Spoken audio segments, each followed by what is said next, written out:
আজকে ফিফা বিশ্বকাপ football 2026-এর final খেলা। এই ফাইনাল খেলায় অংশগ্রহণ করবে দুটি দল, আর্জেন্টিনা ও স্পেন। স্পেন আর্জেন্টিনার বিপক্ষে খেলবে, বিপরীতে আর্জেন্টিনাকে খেলতে হবে পুরো পৃথিবীর বিপক্ষে। এই কথা কেন বললাম তার প্রমাণ দিচ্ছি। ঘানার তান্ত্রিক তো শেষ 32-এ আর্জেন্টিনাকে কেপ ভার্দের বিপক্ষে 1-0 গোলে বিদায় করে দিয়েছিল, সাথে ছিল কেপ ভার্দের প্রেসিডেন্ট। সেটা আর সম্ভব হল না। শেষ 16তে মিশরকে নাকি জোর করে হারিয়ে দেয়া হয়েছে।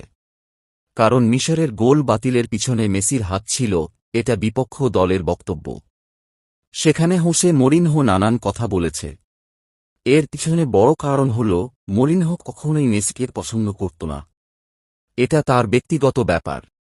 কোয়ার্টার ফাইনালে সুইজারল্যান্ডকে পরাজিত করা হল, সেখানে বিপক্ষ দলের সমর্থকরা বলল লাল কার্ডের পিছনে মেসির কারিশমা আছে। তারা নানান অজুহাত খুঁজবেন, এটাই স্বাভাবিক।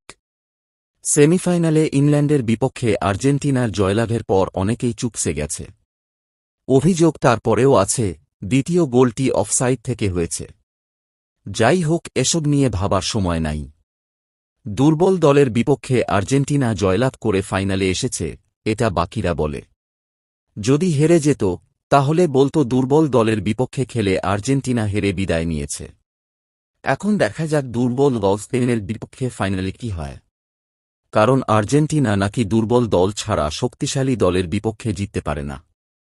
তার মানে আর্জেন্টিনা যখন জিতে যায় প্রতিপক্ষ হয় দুর্বল, তাছাড়া জেতা সম্ভব নয়। বিপক্ষ দলের সমর্থকেরা সবসময় আর্জেন্টিনার প্রতিপক্ষকে দুর্বল দল বলে। তাই ফাইনালে আর্জেন্টিনাকে লড়তে হবে পুরো পৃথিবীর বিপক্ষে। আর মাঠে মেসি লড়বেন Kylian Mbappe, Cristiano Ronaldo, Neymar junior, Erling Haaland, Mohammad Salah, Harry Kane, Jude Bellingham, Vinicius junior সহ অনেক তারকা খেলোয়াড়ের বিপক্ষে। কারণ এদের সবার পা নাকি লামিন ইয়ামালের পায়ের সাথে মিলে খেলবে।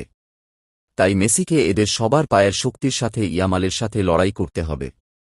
আমাদের দেশ ও গোটা বিশ্বের আর্জেন্টিনার বিপক্ষের সমর্থকেরা ফাইনালে স্পেনকে সাপোর্ট করবে।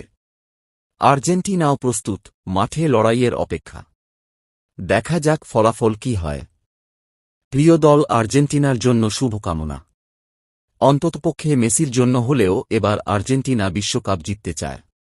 খেলা হবে ফাইনালে।